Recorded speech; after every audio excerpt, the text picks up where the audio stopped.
conducted by National Sushruta Association in collaboration of Parul University. Today's speaker is Dr. B.J. Gopi Krishna, and he will going to speak on pancreatic tumors and its management. And Dr. Gopi Krishna is he has done his graduation from SDM Ayurved College, Hassan. Then later onwards, he did his master's degree in Shalya Tantra from SDM College of Ayurveda, Hassan, and he has completed his PhD from Rajiv Gandhi University, Bangalore. Gopi Krishna is a very eminent young surgeon. He has successfully operated hundreds of abdominal surgeries, and he is a very favorite teacher for his students. I believe his today's topic and lecture will give information and knowledge about management of pancreatic conditions. So I request Gopi Krishna sir to start his lecture.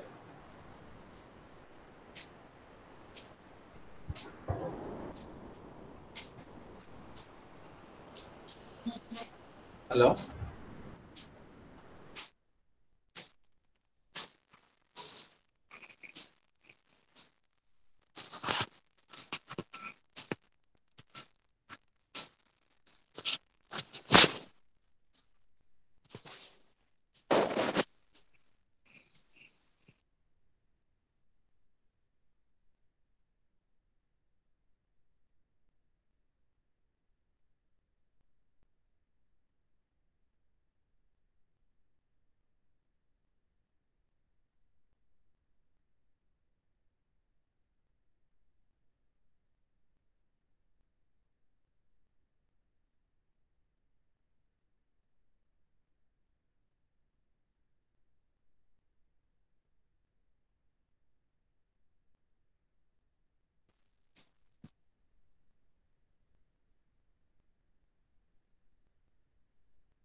Hello, sir. Ready, Gopi? Ready? Ready, sir. Yes, yes. Start. Okay, sir.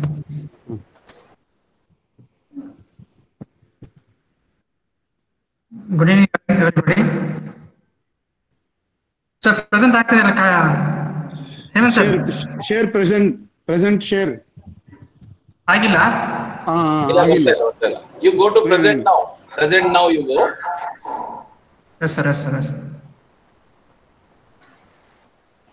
Yes, sir. You go to present now. Then you select that window. Yes, sir. Got it. Yes, sir. Now it's coming.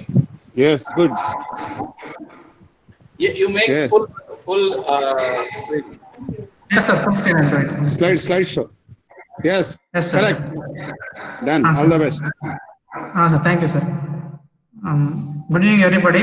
Most respected my teacher, Dr. Hemant Kumar sir, Dr. Hemant Toshkane sir, Dr. B.J. Kulkarni sir. I would like to take this opportunity to welcome to my presentation, and it's all because of their blessings I'm here before you today. So let me take this opportunity to start my presentation by saying prayers to Manjunatha Namaha and Om Dhanvantaraya Namaha. So today's my topic is pancreatic tumors and its management. So introduction, coming to pancreas, the word meaning of pan is all, and creas means flesh. It's a all flesh organ which is in the retroperitoneum. It's a pale gray gland weighing about 100 grams. So 15 centimeters long, flat, pear, retort shaped organ, 1.5 centimeters thick, and situated in the epigastric and left hypochondrium of the abdominal cavity. Parts of the pancreas, its head, neck, body, and tail. So head is the widest and it's right part of the organ and lies in the curve of the duodenum. Body is tapered left side, extends slightly upwards behind the stomach. Tail, narrowed end part lies in front of the kidney and just reaches the spleen. Next, anatomical relations of head of pancreas. So superior border, the first part of the duodenum and superior pancreaticoduodenal artery. Inferior border, third part of the duodenum and inferior pancreaticoduodenal artery. And right lateral border by the second part of the duodenum, and terminal part of the bile duct and anastomosis between the two arteries. Next, the anterior surface, it's having relations with the first part of the duodenum, transverse colon, jejunum, which is separated by the peritoneum, stomach, lesser omentum, lesser sac. Anatomical relations of head of pancreas on the posterior surface, it has relations with IVC, right renal veins, right truss of diaphragm, bile duct. Next, anatomical relations of the uncinate process. The triangular projection which arises from the lower and left part of the body, relations anteriorly with superior mesenteric vessels, posteriorly by the aorta, above from the left renal vein. And the anatomical relations of the neck of pancreas, anterior surface, it is covered by peritoneum covering the lesser sac, pylorus, and from the posterior surface, it has relation with the superior mesenteric vein and portal vein. So anatomical relations of the body of pancreas. So the borders are anteriorly, it attaches to the root of the transverse mesocolon. Superiorly, it's related to celiac trunk, hepatic artery, and splenic artery. And inferiorly, it is related to superior mesenteric artery. So on the surface, it is convex and it is covered by peritoneum, related to lesser sac and stomach. Inferior surface, it is covered by the peritoneum, related to the DJ flexure, coils of jejunum, and left colic flexure. Next, on the posterior surface of the body of the pancreas, it is related with aorta, left truss of the diaphragm, left kidney, left suprarenal gland, left renal vessels, and splenic vein. So the tail of pancreas, so the left end of pancreas, it lies in the linorenal ligament together with the splenic vessels. So this one, and the relation related to the lower part of the spleen, that is the gastric surface. So this is one of the important things to summarize the anatomy. So the pancreas, which lies in the C-shaped duodenum and the retroperitoneum, it opposes the IVC, it dallies with the right renal pedicle, it tickles the spleen, hides behind the peritoneum, it cuddles the left kidney, wraps the superior mesenteric vein, hugs the duodenum, and cradles the aorta. So that is the in brief about the anatomy of the pancreas. So next one is the MPD, or main pancreatic duct of Wirsung. It lies near posterior surface and it is 3 to 4 mm in diameter, whereas in case of the head and uncinate process, this is 3 to 4 mm in diameter, whereas here in the body it is 2 to 3 mm, and in case of and in the age of 70 years up to 6 to 7 mm is normal in case of main pancreatic duct, that too the head and uncinate process, whereas in case of 3 to 4 mm is normal above the age of 70 years. That is physiological dilatation of the main pancreatic ducts.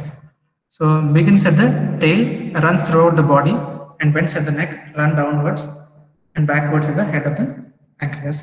And this looks like a herringbone pattern. So that is the anatomical structure of main pancreatic duct of Wirsung. Next one is in the head of pancreas, it is related to the bile duct. Two ducts open in the wall of second part of the duodenum and join to form hepatopancreatic ampulla of Vater, which open as a major duodenal papilla, 8 to 10 centimeters distal to the pylorus. So this is ampulla of Vater, and this one is the herringbone pattern. This is the main pancreatic duct. And accessory duct of Santorini. So it begins in the lower part of the head, crosses the main duct with which it communicates, opens as minor duodenal papilla in the second part of the duodenum, which is 6 to 8 centimeters distal to the pylorus. So this is the main pancreatic duct of Wirsung, and this is the duct of Santorini. This is accessory pancreatic duct.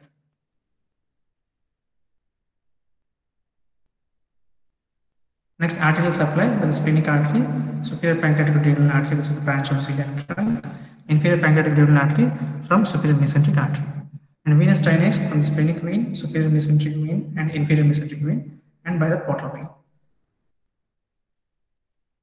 Nerve supply by the vagus, which controls the secretion, and sympathetic from the celiac and superior mesenteric plexus. Secretion is also controlled by hormone secreting pancreatic enzyme. Next one is lymphatic drainage. The head and neck, ventral and dorsal aspect of the ventral and dorsal aspect are drained by pancreaticoduodenal group of lymph nodes. This one. Pancreaticoduodenal group of lymph nodes. Next one is the body and tail by pancreatic and sphenic lymph nodes. And next one is afferents to the celiac by the superior mesenteric lymph nodes. This one. Next one, the main purpose why I have selected this particular topic is, as an Ayurvedic clinician and as an Ayurvedic surgeon,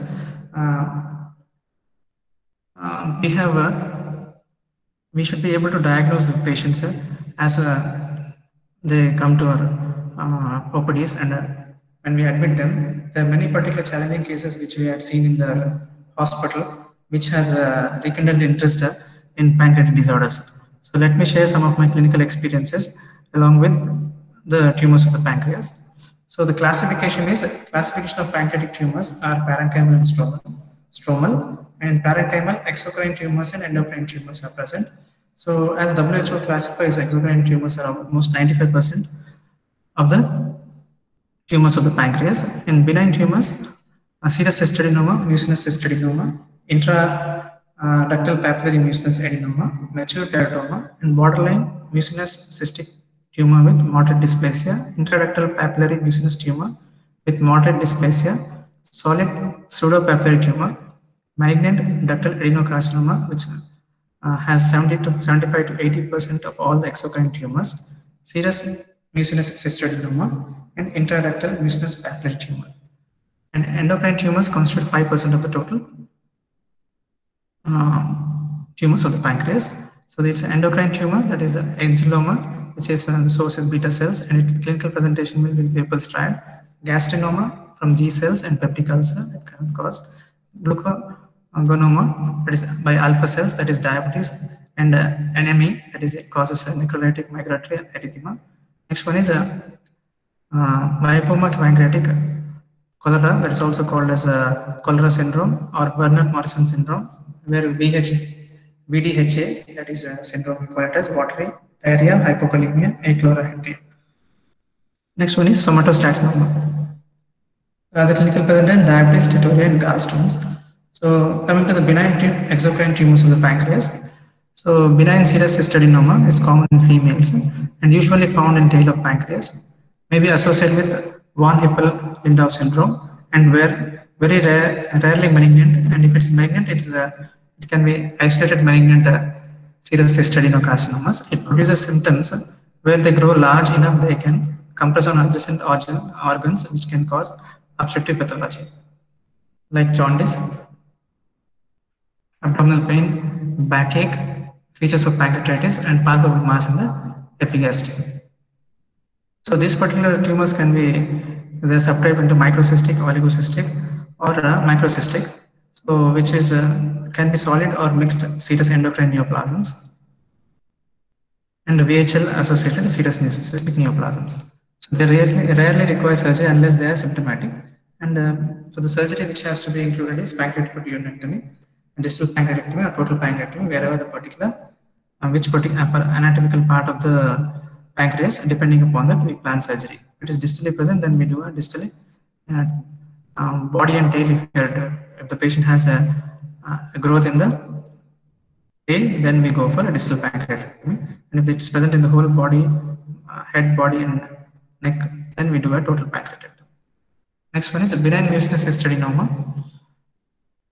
Common in females, it's more common in tail and body, and do not communicate with main pancreatic duct. So can be unilocular. Hello?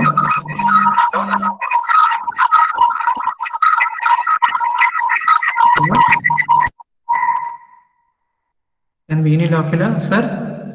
Continue, no problem. Okay, sir. Can be unilocular or multilocular. Histology, the mucous secreting columnar epithelium with dense ovarian-like stroma. So this can turn into malignancy causing mucinous cystadenocarcinoma. The clinical features are a large epigastric mass which is non-mobile and it does not move with respiration, and abdominal pain, back pain, and weight loss. The students must always remember that any particular tumor in the epigastrium which is not moving with respiration, the usual presentation will be, you should infer that the patient may be suffering from a pancreatic malignancy or a pancreatic benign tumor. So just by simple test, whether it is a clinical examination, just ask the patient to lie down in a knee elbow position. If the tumor size and swelling increases, then that will usually be from a stomach, that is maybe a CA stomach, whereas the mass originating from the CA stomach, it will always move with respiration, whereas the mass which is originating from the pancreas, it will not be prominent and it won't, that particular mass will not move with respiration. That is a basic clinical differentiating point. And investigations, you need to get a CT abdomen and pelvis and endoscopic ultrasound and endoscopic ultrasound guided aspiration for cytology. Next is carcinoembryonic antigen levels, which will be high. Next, serum amylase and angiography. The treatment, it's surgically, it depends upon the location of the tumor. Okay, that is Whipple's operation, distal pancreatectomy, and median pancreatectomy. If the particular tumor, benign tumor, for benign tumors, we don't do any surgery. We need to wait and watch. If it transforms into malignancy, then we need to go for. If it is in the body of the pancreas, then we need to do a central, or it's also called as function preserving median pancreatectomy. If it is distally present, then we need to remove the tail of the pancreas. And if it is it's present in the head of the pancreas, then we need to go for a Whipple's operation. Next one is intraductal papillary mucinous neoplasm. It occurs usually in the 7th decade. Types are according to the involved duct, main pancreatic duct, intraductal papillary mucinous neoplasm, or branch duct IPMN, or combined. It can be done. It can be happening in the main pancreatic duct or in the branch duct. So according to dysplasia, pan in 1 with absence of dysplasia, pan in 2 with moderate dysplasia, and pan in 3 with carcinoma in situ.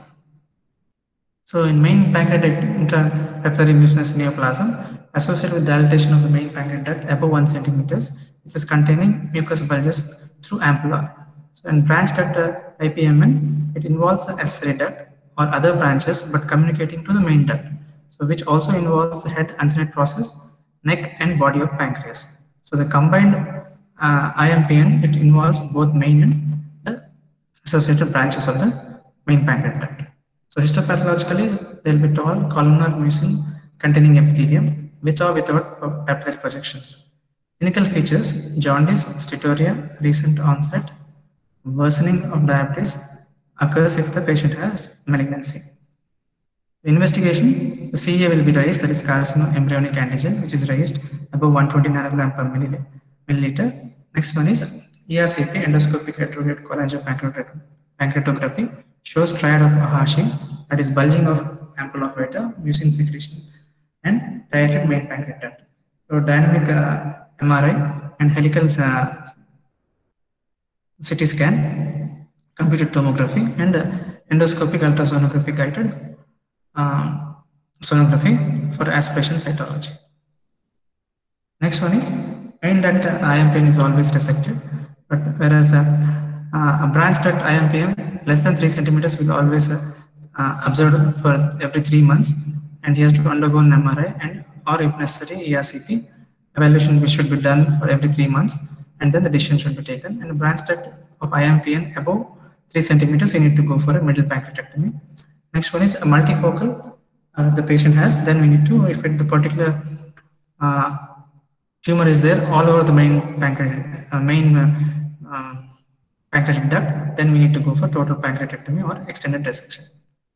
So in case of mature teratoma, so it's extremely rare, may occur in child or in young adults. So benign extragonal germ cell tumors with mature tissue derived from all the 3 germinal layers. So these lesions may contain differentiated tissue such as bone, teeth, hair, and cartilage. The clinical features are abdominal or back pain, symptoms of obstruction, or a palpable mass. So investigations include computed tomography, which the findings include fat fluid levels, calcium, and fat are characteristic of these lesions. So endoscopic ultrasound, endoscopic EUS guided FNAC of the cyst, so that the cytology and tumor markers can be obtained, of which CA level is especially useful. USG is highly accurate in differentiating malignant lesions from the benign ones. ERCP helps delineate ductal origin or involvement and allows brushing off for cytological evaluation. So that is for diagnostic purpose, it is useful, ERCP. And if the lesion is found intraoperatively, sending a specimen for frozen section pathology helps diagnose mature teratoma. The treatment includes the mature cystic teratoma of pancreas are not malignant, and total excision because external drainage fails to treat the secretory epithelial layer of the tumor. So the secretory epithelial layer of the tumor should be totally excised. Next, coming to the malignant exocrine tumors of the pancreas. So the incidence of its annual incidence is 10 new cases per 1 lakh population. Lowest incidence is in India and Middle East, and incidence increases steadily with age, with 80% over the 6th decade of life. Male-female ratio is 2:1. Pre and post-menopausal women ratio is 2:1. So etiological and risk factors: hereditary cancer family syndromes, cigarette smoking, high intake of animal fat and meat, occupational diseases, exposure to radiations, gastric surgeries, diabetes mellitus, pernicious anemia, and chronic pancreatitis patients. And most of the pancreatic cancers are sporadic. 7.8% of the pancreatic cancers patient give a positive family history, like hereditary syndrome such as HNPCC, PZ syndrome. Next one is ataxia telangiectasia, hereditary pancreatitis, familial atypical mole melanoma syndrome, and FAP. So clinical manifestations.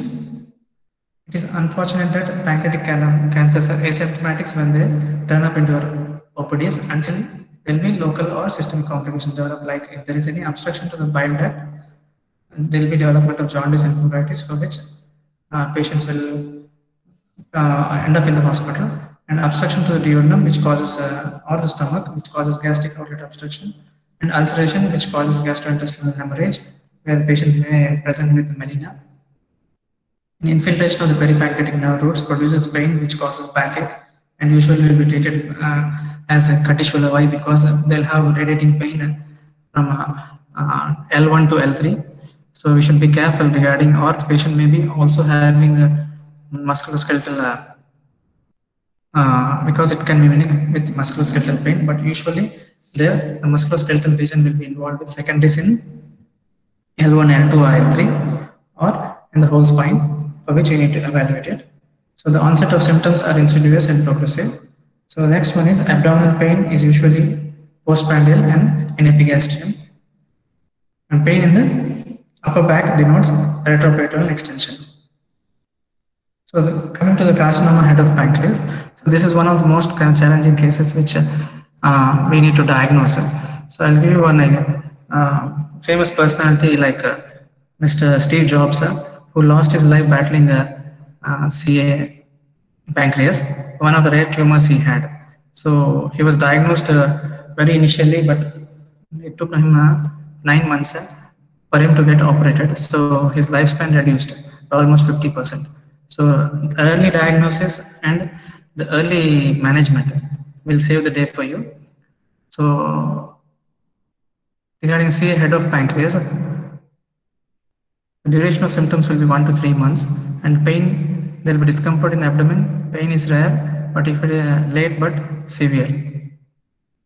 Fever, mild grade if there is obstruction, and the obstruction will lead to cholangitis, and it will lead to chills and rigor.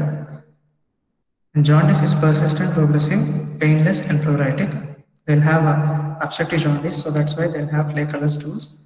Loss of weight is significant, 40%, and signs are greenish yellow jaundice and anemia is present, and non-tender palpable gallbladder. So a palpable gallbladder, that is very, very important. That is called as Courvoisier's law. Okay, so any particular patient who has a palpable gallbladder, So you should always think about some growth around the head of pancreas or in the ample of beta. Next one is barium meal is widening C curve of duodenum. Okay, that is called as PAT sign because of CA head of pancreas. Next one is carcinoma of ample of beta. That is symptoms and signs are that pain occurs less frequently. Usually it's colicky. Jaundice is often intermittent. Chills and fever due to associated cholangitis. Next, coming to the periampullary carcinoma. So this is ample of beta CA and this is periampullary carcinoma. Around within any tumor within 2 centimeters from the duodenal papillae is defined as periampullary cancer. So carcinoma of the terminal pancreatic duct, distal CBD, common bile duct, and ampullary tumors and duodenal tumors. So the periampullary carcinoma, the type of carcinoma, usually commonest one is adenocarcinoma of head of pancreas 50%, tumor from the AOV, ample of beta is 30%, distal CBD 10%, and duodenal carcinoma adjacent to ampulla is 10%. So the clinical presentation, I would like to share one of the case which we diagnosed in our hospital. Okay, when I was doing my post-graduation. Okay, so there was a patient who had a palpable gallbladder who was very obese. He was around 90 kilos, 50-year-old male who had come to our hospital. So we found out that he had a palpable gallbladder and we had sent him for CT abdomen pelvis for evaluation, and it came as normal. And he had a classical, his jaundice was around total bilirubin was 25, and after 2 days again his total bilirubin was 20, and we were happy that he was responding to the management, conservative management. So again after 3 days again we had repeated LFT and it was again 28.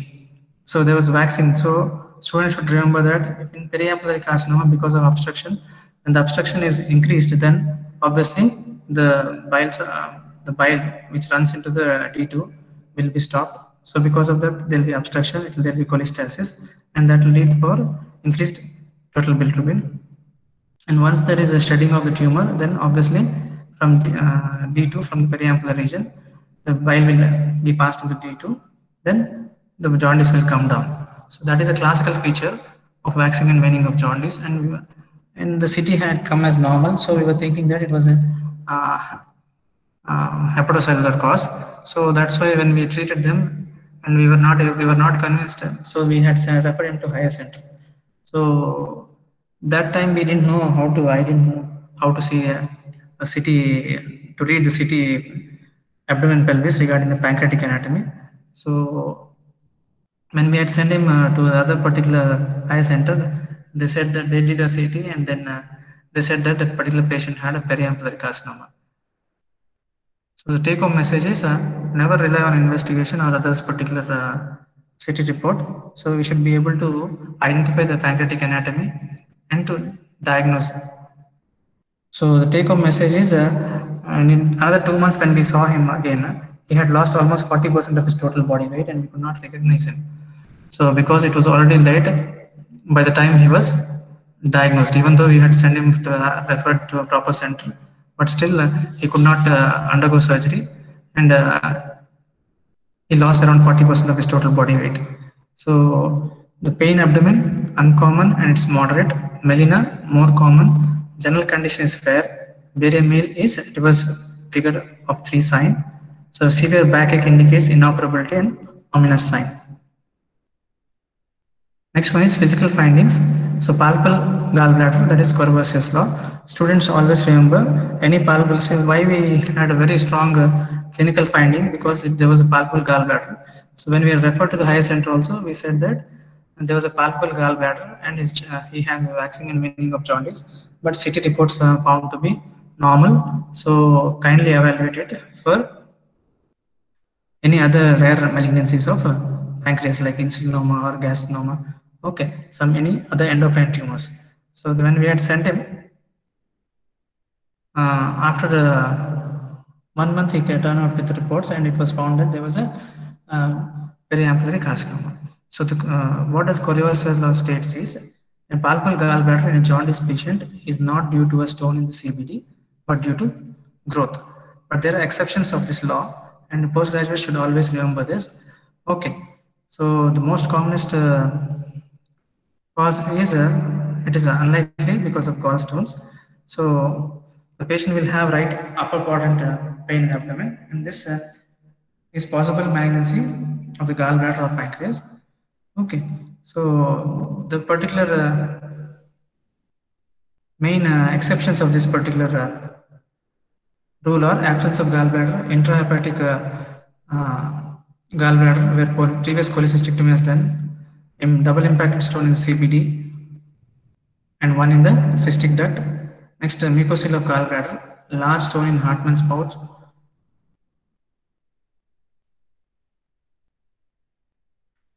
large stone in the Hartmann's pouch,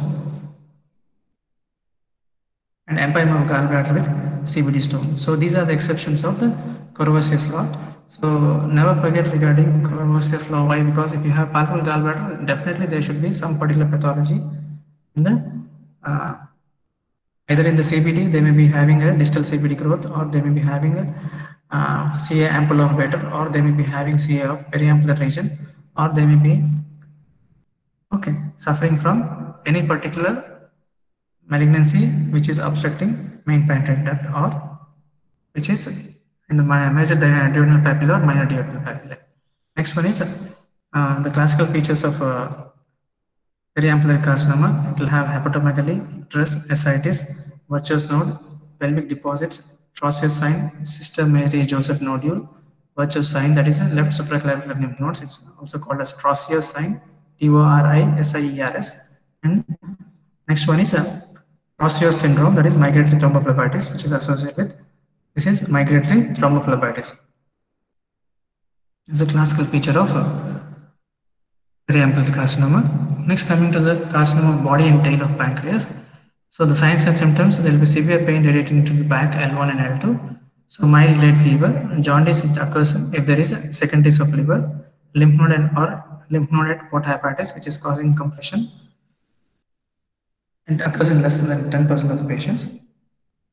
So weight loss gross within 3 to 6 months, asthenia, weakness, sudden onset of diabetes mellitus, 25% of the patients. Migratory thrombophlebitis, it occurs in about 10% of the patients. So hematological investigations, complete blood count. So usually it will be associated with anemia and thrombocytosis. Next one is LFT. There will be raised total conjugated bilirubin, raised ALP, and there will be alkaline phosphatase will always be increased. And the students kind of remember that alkaline phosphatase will always be above. It's usually normal values of 0 to 197, and if it is above 1000, it will be above 400, which is above 400. Usually, it is suggestive of obstructive jaundice. And next one is GGTP, gamma glutyl transferase peptidase. Next one is low albumin and altered prothrombin time and internationalized normalized ratio. Next one is serum amylase. It is raised in less than 50% of the cases of resectable tumor and 25% cases of the irresectable or inoperable tumor. So serum amylase normal levels are 0 to 96 homounits, whereas if it is above 400, it is suggestive of acute pancreatitis, and if it is above 1000, it is a diagnostic serological investigation to diagnose acute pancreatitis. Next one is serological investigations. That is a tumor marker, that is CA 19-9. Its normal values are less than 33 to 37 international units per ml. So it is nothing but CA means, what is the full form of CA? It is nothing but carbohydrate antigen. So it is a modified Lewis blood group antigen, so which is a tumor marker which is very commonly increased in cholangiocarcinoma, pancreatic malignancies, and colonic malignancies.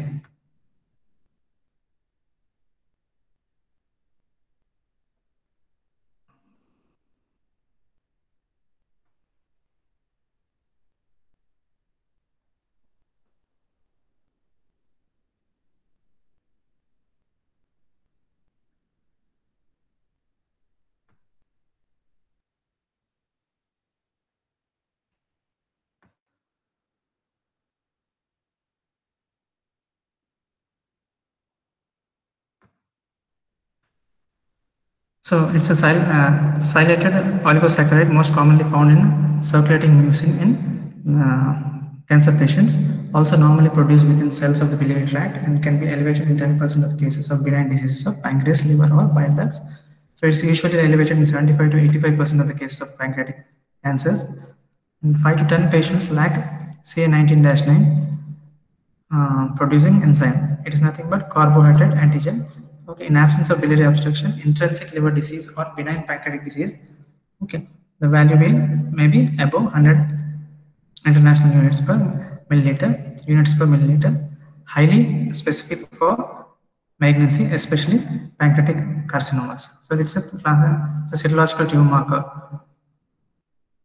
So it's used along with imaging studies to determine resectability. So less than 4% of the cases with CA19-9 above 300 units per ml have resectable tumors. Demerits least sensitive for small early stage pancreatic malignancies, not effective as screening tool or early detection.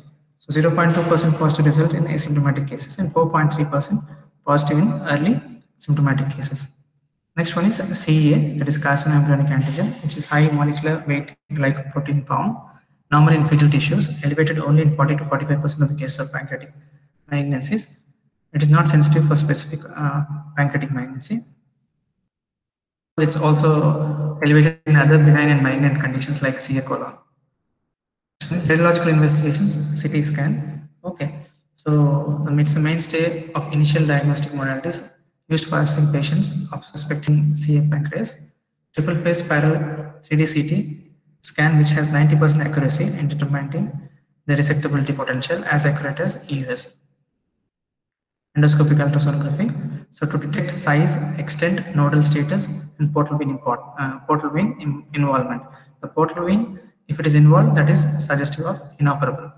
So more accurate than endoscopic ultrasonography in predicting involvement of superior mesenteric artery. In the superficial and the superior mesenteric artery also, if it is involved, the tumor is involved, then that is also inoperable. So malignant tumors appear as lower density lesions, and CT-guided FNAC can also be done. The small tumors still be missed even with more advanced CT scanning. So CT scan findings suggestive of unresectable disease. So if there is invasion of the hepatic artery or the superior mesenteric artery, the enlarged lymph nodes outside the boundaries of the resection, then ascites and distant metastasis. So CT scan showing pancreatic adenocarcinoma. In this particular picture, there is a pancreatic mass in the body of pancreas. This is distended gallbladder. This is superior mesenteric artery.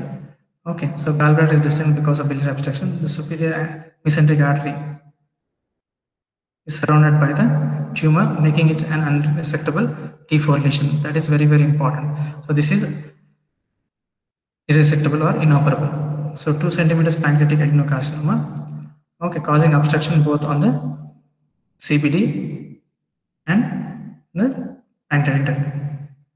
So this one is the main pancreatic, and you can see that this is the dilatation of the pancreatic main pancreatic duct. So the main pancreatic duct is around 4 mm, and in certain patients it can become 8 mm, 10 mm, 12 mm.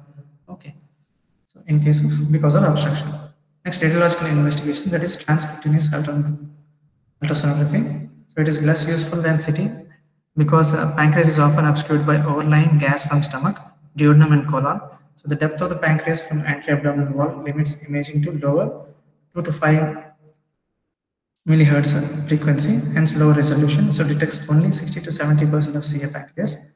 So more than 40% of the lesions less than 3 centimeters missed, similar to CT. So it is only useful as an initial screening test in evaluating patients who present with possible obstructive jaundice. So however, so it can be performed to definitely diagnose the source of the biliary obstruction, to visualize gallbladder, liver, CBD size, lymph nodes, and portal vein and ascites.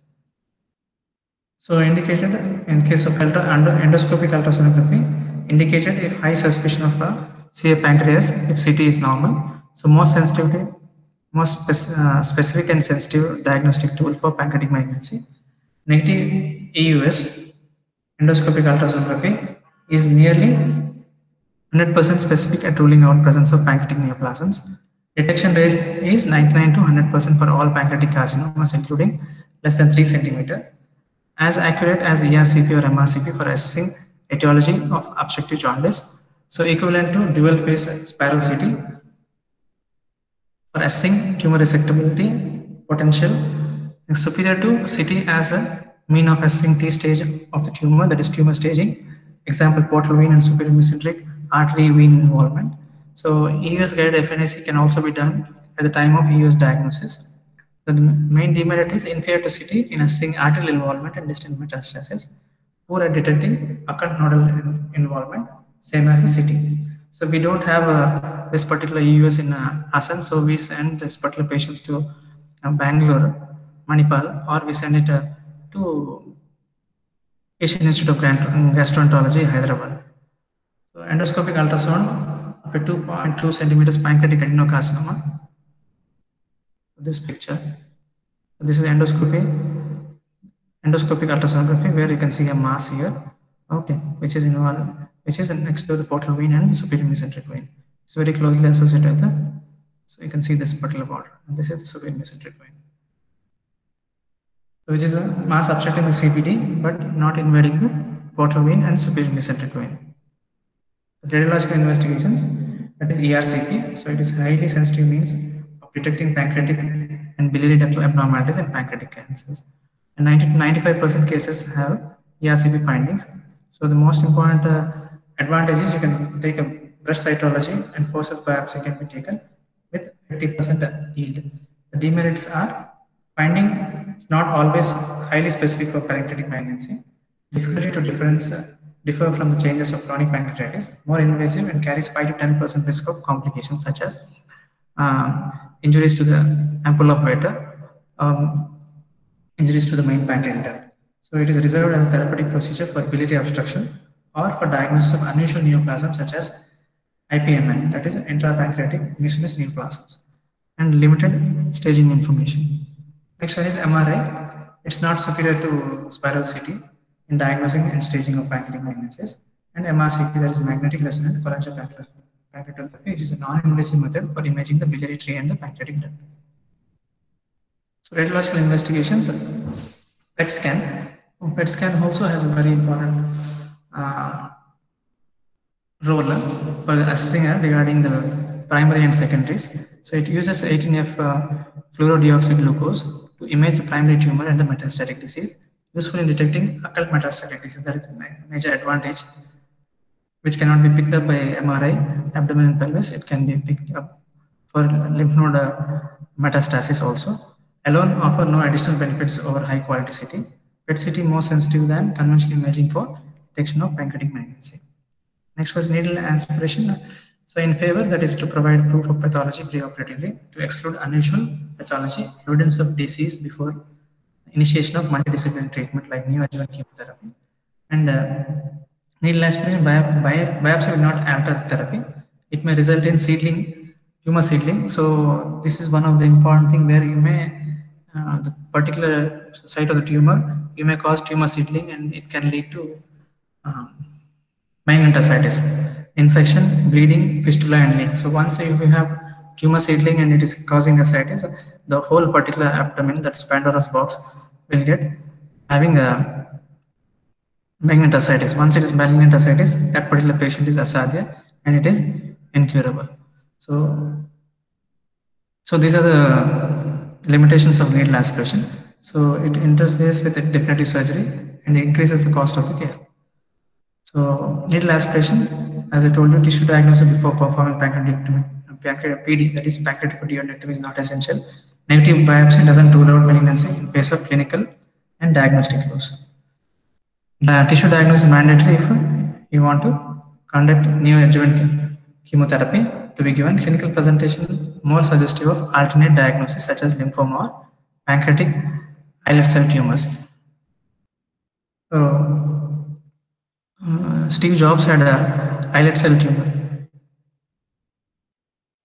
It was operated in 2003, and 2009 again he had undergone a liver transplantation because of secondaries, and 2011 I think we lost him. So once probable diagnosis has been established, next issue is where the lesion is amenable to surgical resection. Pancreatic masses are characterized as resectable only in 20% of all the cases. Borderline resectable based on experience, skill of a surgeon, and overall health of the patient.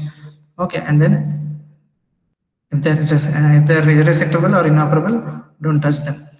So non-curative resections for pancreatic cancers provide no survival benefits.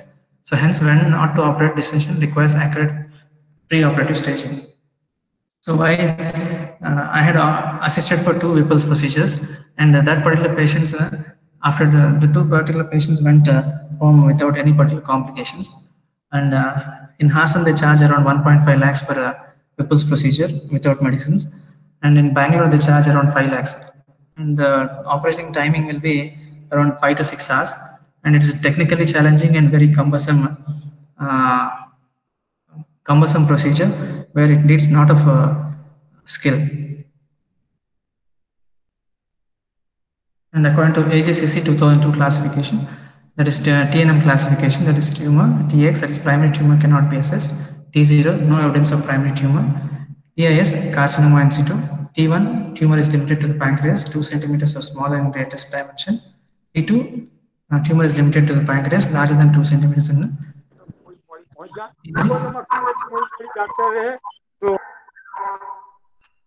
T3, tumor extension beyond the pancreas, that is duodenum, bile duct, portal or superior mesenteric vein, but not involving the celiac plexus or superior mesenteric artery. T4, the tumor involves the celiac axis or superior mesenteric artery. So regional lymph node, NX, that is regional lymph nodes cannot be assessed. N0, no regional lymph nodes with metastasis. N1 is regional lymph nodes with metastasis. Next one is distant metastasis. MX is distant metastasis cannot be assessed. M0, no distant metastasis. And M1 is distant metastasis. The treatment is, primary mode of treatment is surgery. Next one is chemoradiation, adjuvant or neoadjuvant therapy if there is irresectable disease. Next one is palliative therapy. So the treatment is the main surgery, that is in case of operable cases, we need to plan for a Whipple's procedure, that is pancreatic duodenectomy. Next one is transversal long mass pylorus preserving pancreatic duodenectomy. Next one is Fortner's regional pancreatectomy, that is extended Whipple's, total pancreatectomy, and distal pancreatectomy. Now, in inoperable cases, we need to go for Roux-en-Y Coedoco jejunostomy. So jejunum will be connected to the gallbladder. Next one is chemoradiotherapy for palliative treatment. So it is indicated in advanced irresectable metastatic pancreatic malignancies. Gemcitabine, that is 1000 milligrams over 1 hour IV as a monotherapy, the first line of management according to NCCN 2011 guidelines. And next one is FOLFIRINOX. Okay. Oxaliplatin and irinotecan. These are all particular chemotherapy guidelines. So this is also chemoradiotherapy, and this is a pain therapy for pain. So usual narcotic analgesics are used. Palliative therapy for jaundice and duodenal obstruction and endoscopic stenting, pure operative candidates, and you should go for gastrojejunostomy. And for jaundice, endoscopic placement of plastic or metal stents. For plastic stent 3 months, and for metal stent 5 months. So that is for surgical biliary decompression or bypass. We need to cure for jaundice. The prognosis without median survival rate is 4 to 6 months, and successful curative resection is around only 12 to 19 months.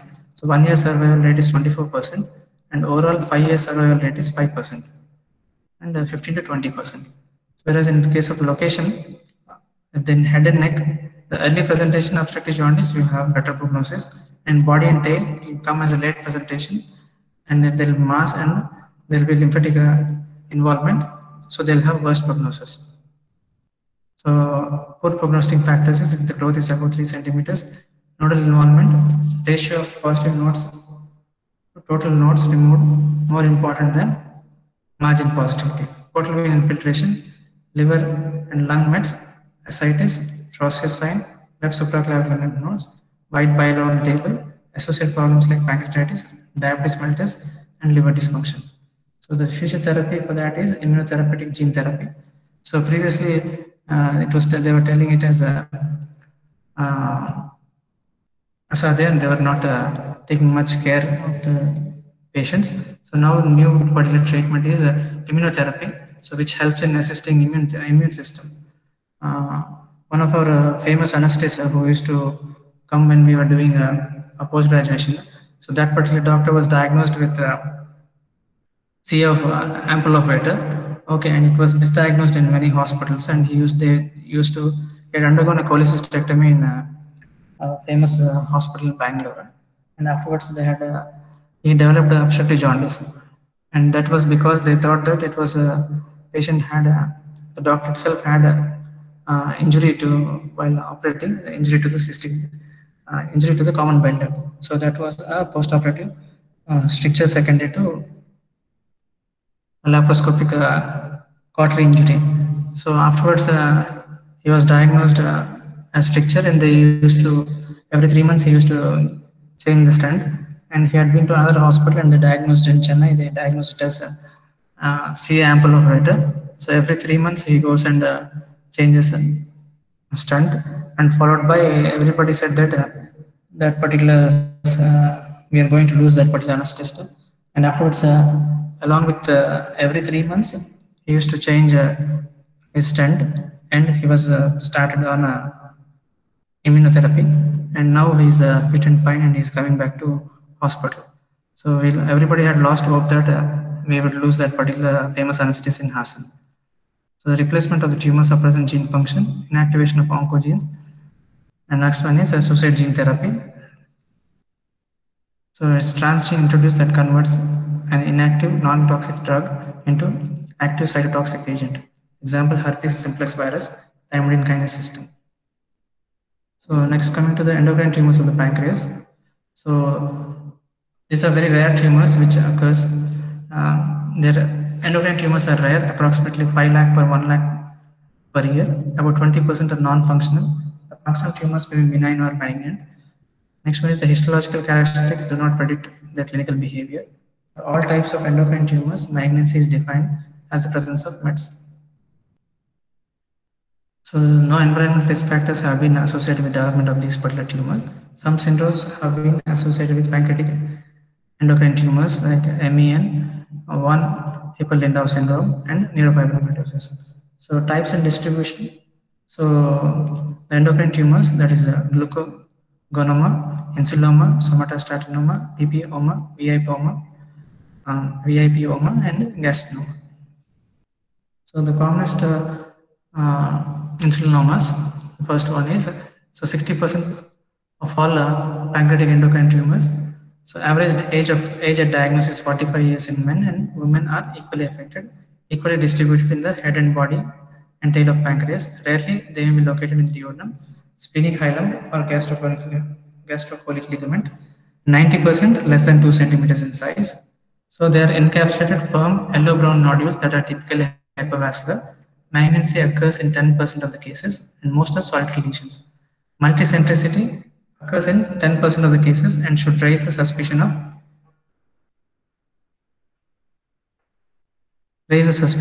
MEN1. So releases large amounts of proinsulin, C-peptide, and insulin, which causes profound hypoglycemia. So any particular patient who has a severe hypoglycemia, bouts of hypoglycemia, we should rule out insulinoma. The clinical presentation will be headache, lethargy, dizziness, diplopia, amnesia, which are neuroglycopenic symptoms, and sweating, palpitation, nervousness, hunger, weight gain, all because of catecholamine release. Next one is, which is a classical triad of insulinoma, that is Whipple's triad: low glucose levels, less than 50 mg per dl. Symptoms of hypoglycemia, they may go into hypoglycemic coma if not attended. Symptoms resolve with administration of IV glucose. The investigations are low glucose level less than 15 mg per deciliter. Insulin levels are above 7 units per ml.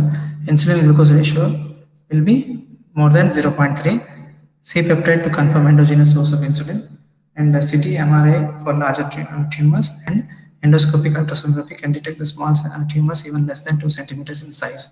And in angiography, it shows plus sign. So management, so administration of diazoxide to prevent hypoglycemic attacks. And other agents like parampenil, glucocorticoids, and growth hormones should be administered. Perioperatively, glucose infusions. Next one is operative, that is tumor enucleation, pancreatic duodenectomy, tumor debulking surgeries. Post-operatively, you need to go for octreotide administration, injection, systemic chemotherapy, and the outcomes is normal life expectancy for a benign insulinoma. So the 5 years for malignant insulinomas. Next, carcinoma, the second most common. The mean age of the patients is 50 years. Slight male predominance 60%. Carcinomas produce RDS, Zollinger-Ellison syndrome by overproduction of gastrin, which is over 60% of malignant. Mets may also involve the lungs of one.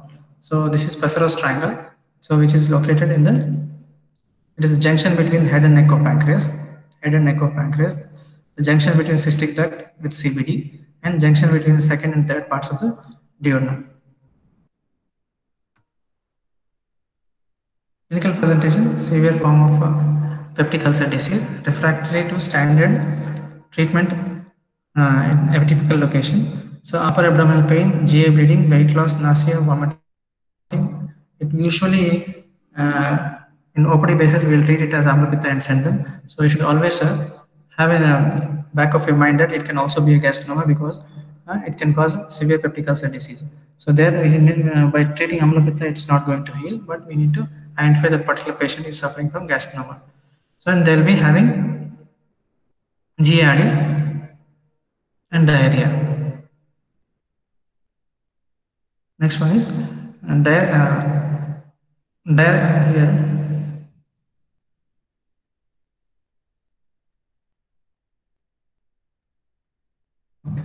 So when doing a nasogastric suction, diarrhea will be relieved.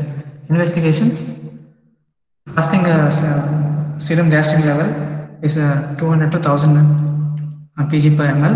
H2 blocker should be stopped 1 week prior to testing, and PPIs for 3 weeks.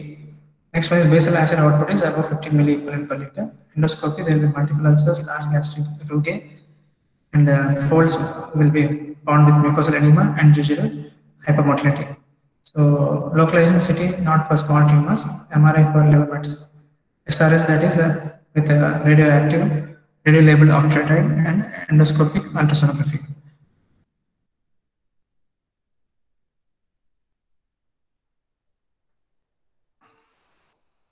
Next one is management. Indications for surgery: curable resection appears possible, symptom control, and operative procedure is enucleation of small lesions. Next one is for small lesions, we should go for the distal pancreatectomy, and for multiple lesions all around the pancreas, then we need to go for pancreatic duodenectomy. Focus on symptomatic control of patients with metastatic disease. So outcome is 5-year survival rate, 90% of the patients without metastasis, and 5% 5-year survival rate in less than 50% of the patients with bulky metastasis. Next, vasoactive intestinal peptidoma. So these originated from the neoplastic D2 cells, that is WDHA syndrome. It's very, very important. Usually patients will be coming for chronic diarrhea of non-GIT symptoms. Okay, so the patient will not be having any IBS or anything. The first thing which clinically comes to our mind is you diagnose it Atisara or Grahani and then treat them. But usually they'll be having pancreatic cholera syndrome where they'll be having 10 to 15 times loose stools per day. So that is aborted diarrhea, WDHA syndrome, or it's also called as Werner's-Morrison syndrome, which are exceedingly rare tumors but can cause in 1 case in 10 million population. It's bimodal age distribution. Most patients are middle-aged and 10% less than 10 years old. So usually solitary located in body or tail, and 2/3 patients there may be malignancy. So clinical presentation: profuse watery isoosmotic secreted diarrhea. It may exceed 3 liters per day, independent of food intake. Doesn't resolve with nasogastric aspiration. Devoid of blood, fat, or inflammatory cells. Weight loss, crampy abdominal pain, dehydration, alkaloid abdominalitis, and metabolic acidosis. And 75% will be having hypochlorhydria or achlorhydria, and 20% flushing syndrome. So what is diarrhea? So they will be suffering that particular thing from less than 1 year to 5 years, hypokalemia and achlorhydria. Lab investigations, we need to send for serum levels of VIP. Next, localization, that is CT abdomen and pelvis, or SRS, that is somatostatin receptor scintigraphy, to rule out carcinoid tumors. Next one is octodad scan to rule out carcinoid tumors, pancreatic neuroendocrine tumors, sarcoidosis, MRI abdomen, VAP level in blood, intraoperative ultrasonography will localize most tumors if preoperative studies are inconclusive. Recently, we lost a famous Bollywood actor because he had been admitted to Mumbai hospital for a colonic infection, but that was because of he had a pancreatic neuroendocrine tumor. That was the reason why he had a WDHA, water diarrhea. Okay, so that is the reason why we lost him. So sarcoidosis, MRI abdomen, VAP level in blood, and intraoperative ultrasonography will localize most tumors if preoperative studies are inconclusive. The management, so preoperative aggressive hydration, correct electrolyte abnormalities and acid-base disturbances, actotide, injection octreotide to reduce diarrhea volume, and if diarrhea persists, glucocorticoids should be given. So simple equilation is inadequate as VOPMRs tend to be invasive. So partial pancreatic resection is the surgical choice of treatment. So outcome is only 1/3 are cured after resection. The next endocrine tumor is glucagonoma. So exceedingly these tumors are rare, 2 to 3 times more common in women, averaging 5 to 10 centimeters, highly vascular, 65 to 75% are found in body or tail. So malignancy occurs in 50 to 80% of the patients. 5 to 17% are associated with MEN1. Next one is clinical presentation is hyperglycemia, weight loss, and 76 to 94% of that particular patient will be having diabetes mellitus, normochromic normocytic anemia, fat soluble vitamin deficiency, hypoaminoacidemia, thromboembolism, diarrhea, vulvovaginitis. And the classical feature of this particular disease is NME, that is necrolytic migratory erythema in 70% of the patients, and that is due to severe amino acid deficiency. So it begins as erythematous patches. So these are erythematous patches that spread radially, and bullae are developed, then stuck with bacterial or common superinfection. Healing begins in center, takes 2 to 3 weeks, leaving hyperpigmented skin. And we had seen one particular patient who had come to our OPD of NME. Investigations, laboratory findings, fasting glucagon level. The next one is localization by CT, which easily detects them. Angiography is also successful because of its vascularity. And management, in IV infusion of amino acids to reverse symptoms and to improve dermatitis. Prophylaxis against thromboembolism. Operative enucleation is rarely helpful, so that's why distal pancreatectomy or pancreatidorectomy, okay, and rarely total pancreatectomy may be required. So the outcome 5-year survival rate is 85% if no metastasis is present, and 5-year survival rate in 60% of the patients if mets are present. Next one is somatostatinoma. So these are exceedingly rare tumors, salted large tumors more than 2 centimeters, usually in the 5th or 6th decade of life. Most of the patients are suffering, will be having these rare tumors in the head of the pancreas. Majority they are malignant, and they may be associated with neurofibromatosis. The clinical presentation will be steatorrhea, cholelithiasis, diabetes mellitus, hypochlorhydria. Investigations are laboratory, that is elevated somatostatin levels, and the tumor can be identified with the help of CT abdomen pelvis and somatostatin receptor scintigraphy. So which is responsible for diagnosing carcinoid tumors, and next as well as pancreatic neuroendocrine tumors. DX of this diagnosis of somatostatinomas are rarely made preoperatively. The management is Whipple's pancreatic duodenectomy. Outcome cure rarely achieved. So non-functional tumors of the tumors and PPOMs. So 20% of pancreatic neuroendocrine tumors are non-functional. So PPOMs are classified as non-functional, 2/3 are malignant, and 80% of the malignant tumors have distant mets at the time of diagnosis, and typically they are larger, that is corresponding 4 to 5 centimeters in diameter, And clinical presentation, they'll have abdominal pain, mass per abdomen, jaundice, weight loss, diarrhea, investigation with the help of CT abdomen and MRI. So management, again, we need to go for Whipple's pancreatic duodenectomy or distal pancreatectomy. And the 5-year survival rate is approximately 50%. Other rare pancreatic neuroendocrine tumors, which secrete gastric releasing factor, adrenocorticotropic hormone, neurotensin, calcitonin, enteroglucagon, CCK, gastric inhibitory peptide, luteinizing hormone, and the surgeries for pancreatic tumor. So the most thing which gets told in case of exocrine tumors, the same particular procedure we need to do, that is Whipple's procedure. Okay.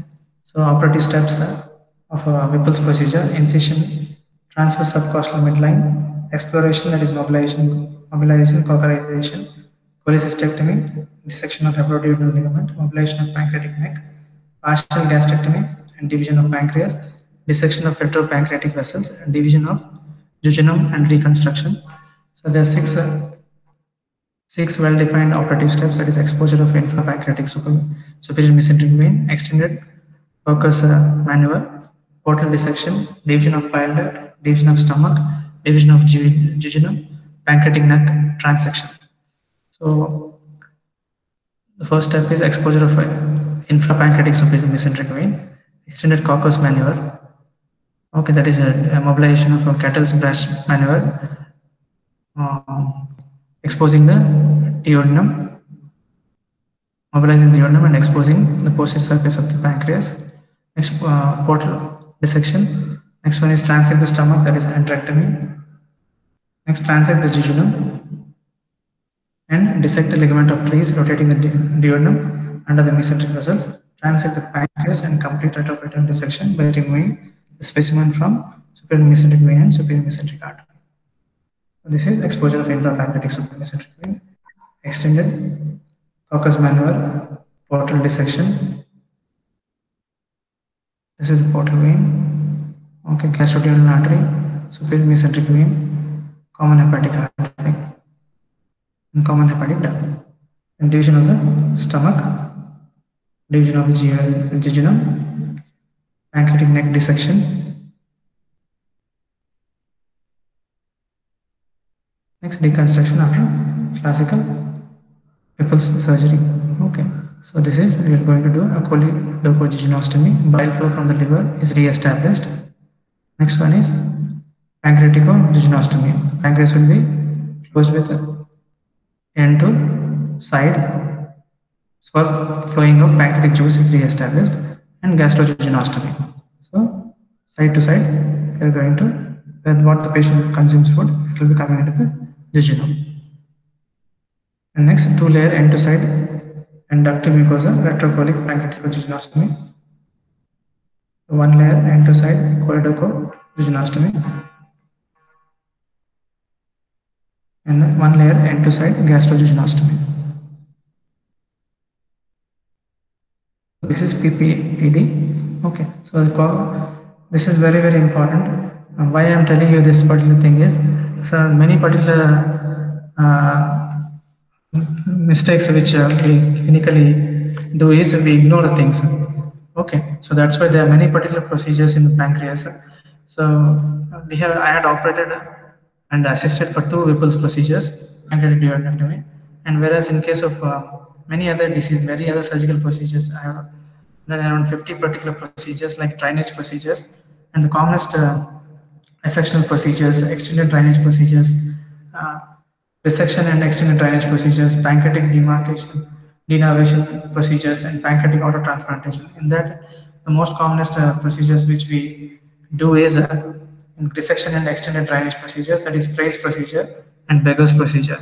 So we have in our hospital, along with our friend Dr. Basuraj, who's a surgical gastroenterologist, we have done around 40 Price procedures, and for that is usually for chronic pancreatitis, where the patients have 12 mm or 15 mm multiple stones in the main pancreatic duct, where we do a longitudinal a longitudinal pancreaticogynostomy with head coring.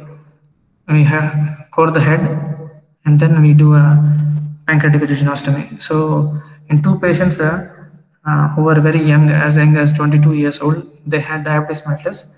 And once we had done a phrase procedure by opening the main pancreatic duct.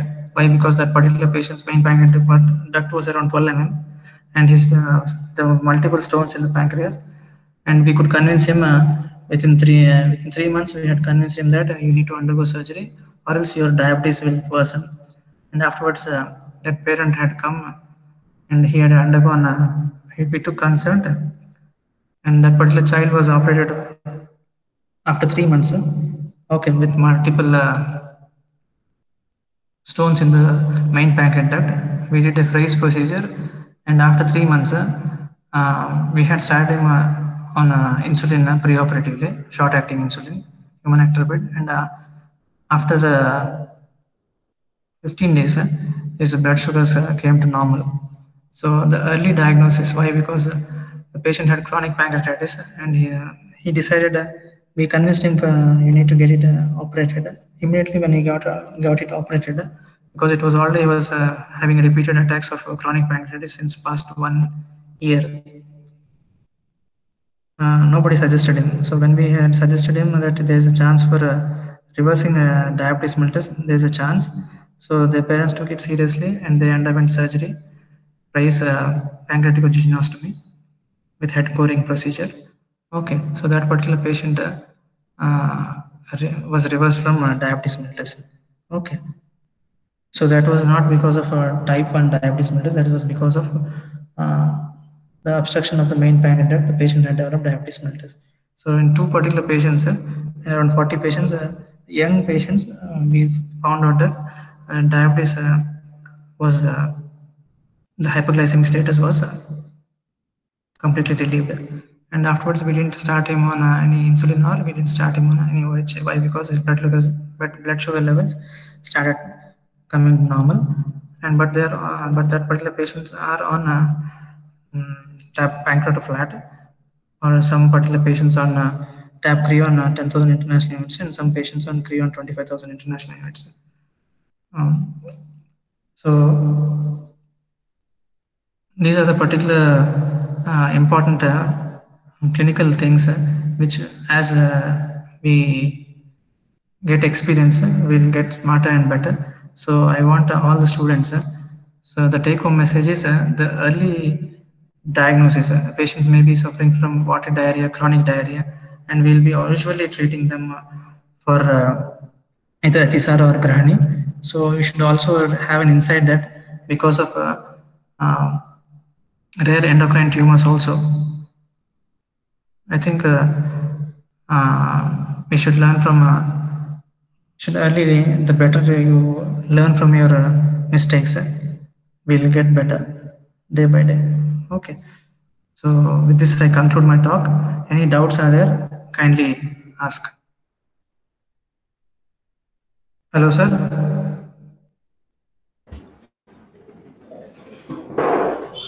Gopi. Sir. Okay. We can wait for some questions. Yes, sir. Hemant, any questions from chat box? Or you can talk directly by the students also. Yes, sir.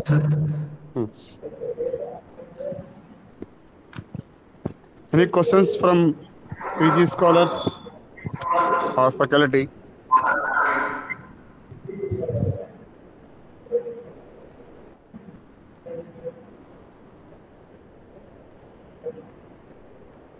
Most commonest mistakes what Ayurvedic clinicians do is patients who are on TAP Creon, or patients who are on not on surgical faculty, other particular people, usually they stop Creon or they stop pancreaflat, and they give false promises for clients that this particular thing can be completely cured. But in cases of patients who are suffering from chronic pancreatitis, if you have a stone 12 or 15 in the main pancreas, you cannot even go for ERCP. You need to go for an ESWL. Stone has to be completely crushed, and afterwards ERCP should be done. In some particular patients, it cannot be removed. Because of that, we need to plan for lateral pancreatic pancreaticogynostomy. And why we do head coring is because usually in chronic pancreatitis, in the head they'll be having not intraductal calcification, but parenchymal calcification. So the parenchymal calcification will cause postoperative pain, or that is the main reason why they'll be having epigastric pain, repeated attacks of pain. So wherever there is calcification, when you palpate the pancreatic parenchyma, you will have multiple calcifications. So all the particular pancreatic calcification should be removed with the help of a bipolar diathermy. And all surgeons will never touch pancreas. They are very afraid of pancreas. Why? Because it's a highly vascular organ, which will bleed very heavily. Because it's a very highly vascular organ.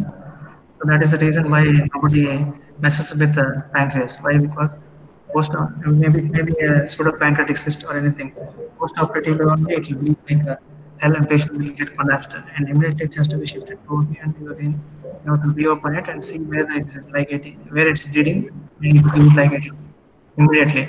If we cannot even stay or take it for granted for 2 hours, in 2 hours or in 1 hour, we'll lose the patient. So when one patient which will be in whom we did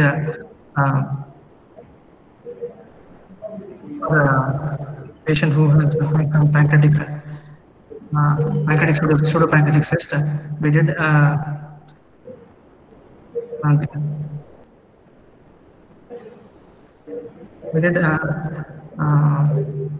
cystogynostomy. So this cystogynostomy, patient on the 7th day he collapsed in bathroom because he had a rebleed from the vessel which we had operated. Immediately was taken to OP and we explored it. There was a vessel which was bleeding from the pancreatic parenchyma, secured it, and now also he comes to our hospital. He's fine now. It was on Sunday. If we were not operated on that day, he would have died. So most important thing is diagnosis. So I think the famous Bollywood actor which we lost was Irfan Khan. He had actually, when he was diagnosed with rare pancreatic tumor, that is pancreatic endocrine tumor, he would come to Chelsea for taking medicine also. So unfortunately, we lost him after battling for rare pancreatic endocrine tumor for 4 years. Any questions, my dear PGs? Hello, sir. Yes. Good evening, sir. Dr. Harish here. Sir, one of our Facebook viewer is asking about Ayurvedic management of CA pancreatitis. Yeah, CA pancreas. No, not CA pancreas, CA pancreas. See, usually, mainly we go for, in what we practice in our Shailatantra department. See, mainly patient will be having loss of appetite and he'll be having jaundice. Okay, asthenia, weakness. So what we do is we put his appetite will be very poor. So we give Kamada with Mukta 2 BD before food. Okay, we ask the patient to powder it, then mix it with Madhu, and we give it 2 BD or 2 TID as required, and depending upon the patient's Agni. Okay, we give Deepan Pachana, and if the patient is having appetite is very less, we give Amla Pitta Mishrana, 15 ml TID after food. Okay, so that is only because it's only palliative treatment, and we cannot, there is no definitive curable treatment for, maybe you take it as a CA head of pancreas, CA ample of beta, CA body of pancreas, or CA tail of pancreas. Okay, we can only give conservative management. There is no definitive cure in Ayurveda. Okay, so conservative management only we give. Thank you, sir. One more question from Dr. Hemant Kumawat, sir. Sir, is there any role of Panchkarma therapy in CA pancreas to improve the quality of life of a patient? Yeah, only one thing. It's a good question. So to improve the quality of life of the patient, we usually see some particular patients can, depending upon the bala, even Sarvanga Abhyanga with any Brahmana Thailas can help. So what we do is patients whose bala is very avara, what we do is we give a Sarvang Parisheka with Dashmula Kshirapaka. Parisheka. And next one is we give a Tailadara with Kshiraval Taila. Or if the patient is affordable, you can go for Sarvang Parisheka with Kshiraval Taila. And to a certain extent, MN Taila Matra Basti, maybe 20 ml or 30 ml, that also will be, for Brahmana purpose, it will be helpful.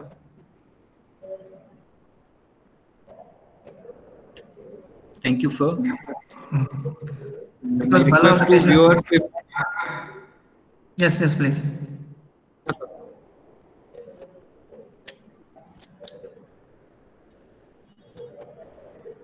Yes, sir. One more question from Dr. Ankit Pandey. He is asking, is there any role of Snehapana in pacifying of pain during pancreatitis?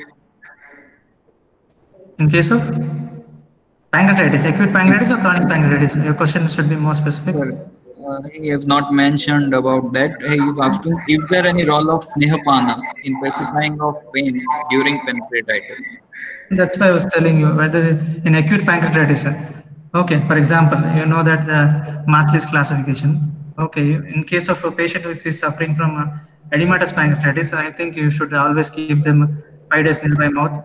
Why? Because the edema should come down, or else they'll be having a severe pyloric spasm, and that will cause severe vomiting. So you put Riles tube, A for aspiration, B for C for circulation, and B for bowel and bladder. Okay, so what we do is usually we never go for Snehapana in acute pancreatitis if it is edematous, or if it is edematous, hemorrhagic, necrotizing, and gangrenous. Okay, so these are the 4 types of acute pancreatitis. All these particular 4 types of acute pancreatitis, Snehapana is absolutely contraindicated. And the main important thing is, so as you know regarding CT Balthazar scoring system, so depending upon that, you treat them conservatively. Okay, and for example, if the patient has necrotizing pancreatitis, okay, so you will have the mortality rate can as high as 50%. So there's no chance for so you should know our limitation where Snehapana should be given. Snehapana can be given in patient who has, for example, I told you in case of chronic pancreatitis, there are multiple stones in the main pancreatic duct, and there also by doing Snehapana, there is no role at all. So there is, as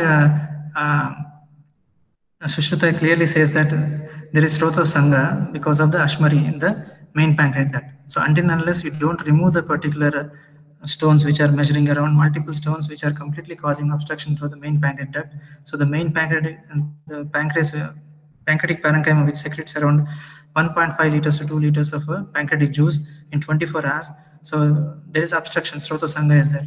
So if you give Snehapana also, that particular Srota Sangha cannot be removed because of Snehapana. So there, surgically you need to open and explore the main pancreatic duct, explore it all around the course of the main pancreatic duct, remove all the stones, then surgically you need to do a pancreatic jejunostomy, and then you can treat, you can help them. So I gave you an example also how a patient who had a hyperglycemic status had been reversed. So there are limitations, okay. And patients, we have patients who are suffering from chronic pancreatitis from past 40 years, okay. And that depends upon the case to case. That particular patient who never had a pain abdomen, but from 40 years, ultrasonographically and CT guided, is diagnosed as a chronic pancreatitis.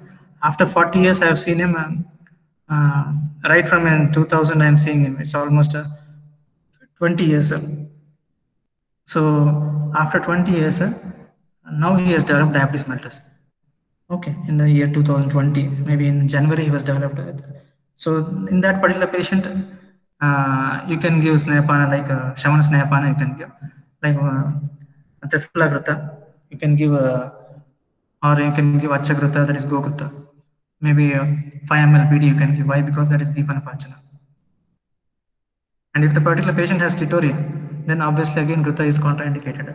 So that's why, because the pancreatic lipase, which is responsible for emulsification of fats,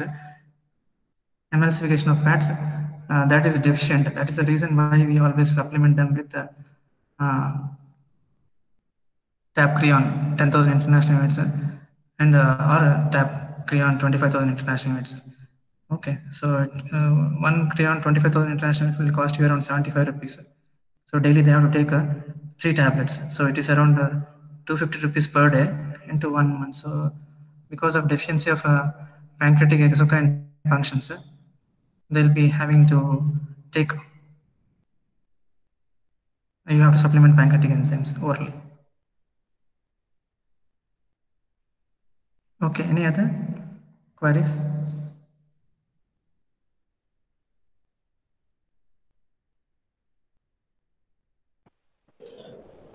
No, sir. Okay, thank you. So I would like to thank my Guruji and Dr. P. Hemant Kumar sir, okay, for his for giving me this opportunity, and it's because of sir's blessing I am in front of you people.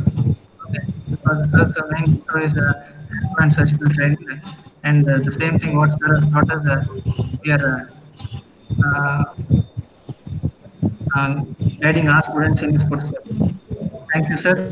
Thank you, Hemant Toshkane, sir, principal and dean of Parle Institute of Ayurveda. Thank you very much, sir, for giving this opportunity. And BG Kulkarni, sir, who was a colleague at Jim Hassan. So I wholeheartedly thank you for inviting me to this session, and all president of National Association and all the office bearers of National Social Association. Thank you once again. Thank you, Gopi.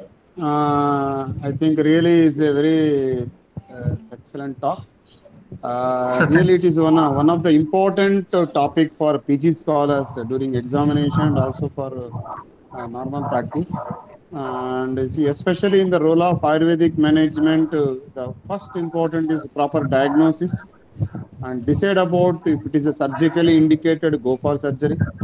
And then if you go for surgically, followed by palliative management or by conservative management or adjuvant management, you can go for Ayurvedic treatment that is more beneficial to the patient, and especially who are patients under chemotherapy, radiotherapy after post-surgery. And definitely our Ayurvedic medicines definitely will be helpful, and especially for some of the anti-cancer drugs, like you can go for Kanchanar Gugulu, or you can go for Estimadu Shirapaka, or you can go for Varunadi Kwada, or you can go for Sigrumula Kwada, and so many other anti-cancer drugs. And very important, you can go for Rasayana. And Rasayana also definitely will be helpful for the patient. And you can go for, along with for post-operative management and pain management, you can go for some what is called meditation procedures, and also helpful for the treatment of the post-cancer condition. And definitely you can go for Ayurvedic management in post-operatively, and definitely it reduce the symptomatic treatment, and also for the avoid the recurrence and aggravation of the factors. And really it is a wonderful talk given by Gopi. I really appreciate Dr. Gopi Krishna doing work in SDM Hassan, SDM College of Ayurveda Hassan, Karnataka. And really it's a practical oriented session. And why? Because he assisted in so many cases of people's procedure and treated post-operatively with Ayurvedic management with proper documentation. And this is a very great task for Ayurvedic surgeons. And God bless Gopi for doing a wonderful job in SDM Hassan. Please continue same as it is. And I'm thankful to Parle University and Dr. Hemant Toshkane team for arranging this type of platform for supporting to National Sushruta Association. And thankful to all the senior faculty members, students for attending this program. Thank you. And tomorrow there is a very interesting talk that is role of Panchakarma in the management of surgical diseases. Okay, thank you.